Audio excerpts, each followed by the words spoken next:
Welcome to Sunday Strategies, and I hope everyone is having a great summer weekend on this August 12th. This evening, what I would like to talk with you about is looking at discipline through a preventative model.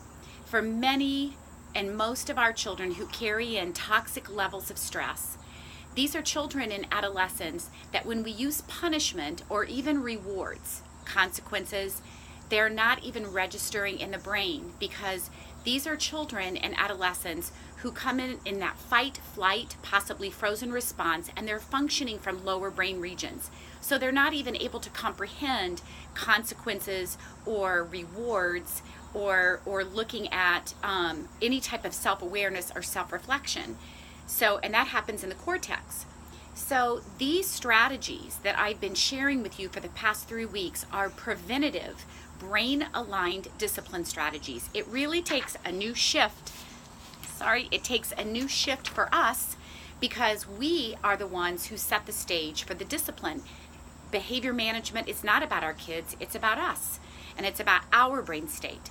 So this afternoon or this evening, what I want to share with you is looking at a strategy, and I'm going to share a picture on Facebook of a prescription pad. Dr. Bruce Perry talks about dosing our children with strategies that align with regulation and with attachment. So when we can have a little fun with this, and when everybody is in their prefrontal cortex, so at a neutral time, when we know those tier 3 students who come in rough and dysregulated, in a neutral time, we can begin to ask them and talk to them about dosing. Like when our bodies don't feel well, and I'm going to read this to you. When we are not feeling well and our bodies are out of balance, we take care of them. We might use a heating pad, rest, ice pack, or take medicine, antibiotics. With time and the correct dosing, we usually begin to feel better. With our children and adolescents that come in rough and dysregulated, we need to attend and attune to their nervous systems that are out of that homeostatic balance.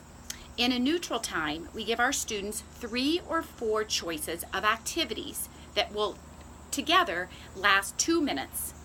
That would take a couple of minutes to calm and regulate their stress response systems. For example, a younger child might decide when they're meeting with you one-on-one in that very neutral time, they might decide that their 3 dosings or routines, when they start to feel that agitation and irritation and they start to escalate, theirs might be, for instance, blowing 3 rounds of bubbles and popping them. Second, after they finish that task, they would take 5 deep breaths as they trace their hand on a sheet of paper, not lifting their pen and going back and forth. That would be the second activity of dosing.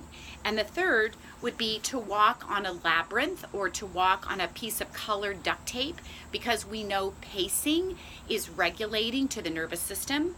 So if we had some type of just a really cool area where students had this place where they could stay on this line that's covered with duct tape, that they could pace on that, they could hop on that, they could jump on that, and then we check in with them after those 3 activities.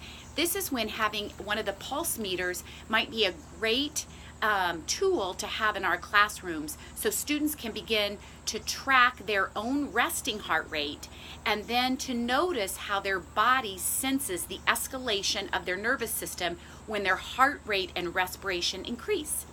So again, thinking about discipline from a preventative, brain-aligned lens is where we need to meet our children and adolescents who are coming in rough and dysregulated. Michael McKnight and I are working on our discipline chapter, and we will be sharing these strategies in the chapter, but I also wanted to share this evening. Have a great week at school, and thank you for joining me. See you next Sunday.